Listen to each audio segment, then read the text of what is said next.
So this is my review of Maggie, the new Arnold Schwarzenegger film that was out recently. I know it's been out a while, but I did want to do a review of this film because I did really enjoy it.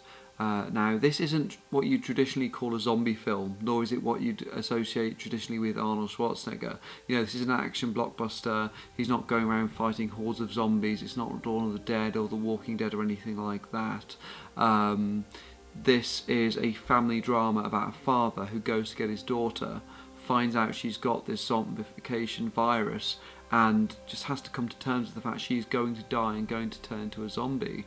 So the virus in this film is not quick in the way that you would get in Dawn of the Dead or Walking Dead. So it's not as cut and dry as, oh, you're going to turn into a zombie in 10 minutes, shoot you in the head. You have to watch these people turn into a zombie, and they are lucid right up until the end, and it takes about 8 weeks for them to actually turn. So all the while you've got this family member there, and you're watching them turn into this. It is basically a metaphor for terminal illness. Likewise, you don't have the traditional dystopia where everything's gone to pot, the whole world has been destroyed. You've got this world which is functioning with this virus. They come up with quarantines. They've got the serum you give to people who have the virus to help them ease the end of their lives. And they're released back to their homes to live out the last few days before they turn and are put down effectively. So it's a much different film than you would normally get in this genre, which is great. The zombification is just a metaphor, it's just a backdrop for the family drama, and Arnold Schwarzenegger plays a different role than you've ever seen him play before in this film. So he's a father who goes to get his daughter, and again, he's not fighting things, he's not punching things, shooting them, making quips. He is this old man, you know, he's got a beard, it's lots of close-ups of his face looking very weathered, no attempt to make him look young and vital and like he's indestructible. And he goes to some emotional places we've not seen him go before. You know, he's crying on camera, he's looking weather-worn and tired as well, and I think it's brilliant. He really is a great casting. At first I thought it was an odd casting, I wasn't really sure. I thought, here's this action star, I'm used to him fighting things and punching things. It's weird to see him in this scenario where he is just a father looking after his dying daughter. But once I came round to it, I realised actually he's the perfect casting for this, because him having been all these other parts where he is invulnerable and he can get whatever he wants by fighting and making quips, is the exact opposite of this part where he can't do anything to save his daughter.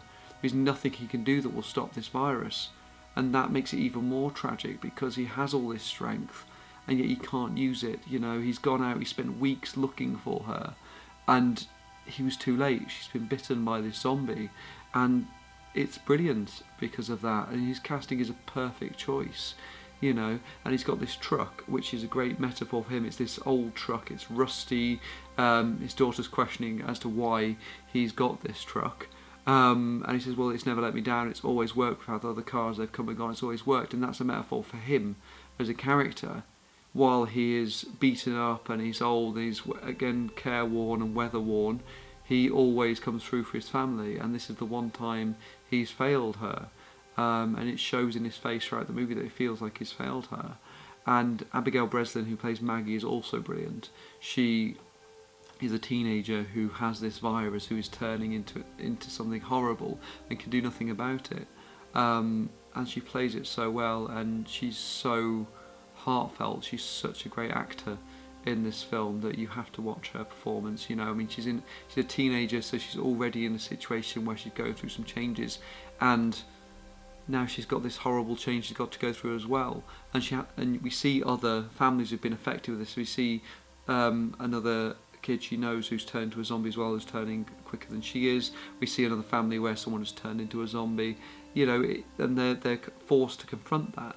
And because it's a world where it functions and everything, her friends don't run away or run back in horror. They kind of treat her just as the friend they've always known and take her out for a final sort of trip out. So it's a different way. People aren't recoiling in horror. They just have the system set up. The world hasn't collapsed into chaos, which is brilliant. You know, the government have learned to deal with it, which is fantastic. The cinematography and everything is very artistic. It's a very artsy film. It's very slow burning as well. Again, it's not fast paced in the slightest. So if you like slow burning family dramas, this is one to go for. The cinematography is really good. I really like the look of it. Though there are some shots which I found a bit odd, which were going for artsy and I think missed to an extent. There's one which stuck out for me, which is basically you had the foreground in focus, which was grass, and in the background you have Maggie on a swing. And to me, if that foreground's in focus, there should be something in the foreground to require the focus, and there's nothing there. So it was just a shot where she's out of focus. It was a bit strange. It was a nice wide shot, but it did need something to warrant what it was, maybe a rusted child's toy to show that her child is gone, that kind of thing. But there's nothing there to sell that shot. So yeah, the cinematography is excellent for the most part. There are a few odd things in there. And yeah, go see it if you get a chance, if it's still out where you are. If not, wait for the Blu-ray or the DVD and get it. It's well worth a watch. I'd easily give it 7 or 8 out of 10. The only reason I'm giving it 10 out of 10 is just because there are a couple of bits, like I say, the cinematography, that failed in my opinion.